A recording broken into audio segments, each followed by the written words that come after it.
ఇప్పుడు అంటే మార్గశీర్ష మాసంలో వచ్చే ఆర్ద్ర నక్షత్రంలో తెల్లవారుజామున చెయ్యాలి.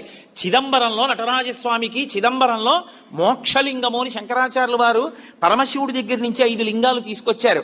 ఆ 5 లింగాల్లో ఒక లింగమే ఇప్పటికీ శృంగేరిలో ఉంది. శృంగేరిలో ఉండి భోగలింగం అన్న పేరుతో అభిషేకం చేయబడుతోంది. కంచిలో ఉన్నది యోగలింగం, చిదంబరంలో ఉన్నది మోక్షలింగం. చిదంబరంలో ఉన్న మోక్షలింగానికి ఆర్ద్రాభిషేకము అని ప్రత్యేకం చేస్తారు. అసలు నిజానికి దానితో కలుపుకుంటూ ప్రతి శివాలయంలో మార్గశీర్ష మాస ఆర్ద్ర నక్షత్రం నాడు తెల్లవారుజామున 3-4 మధ్యలో చెయ్యాలి అభిషేకం.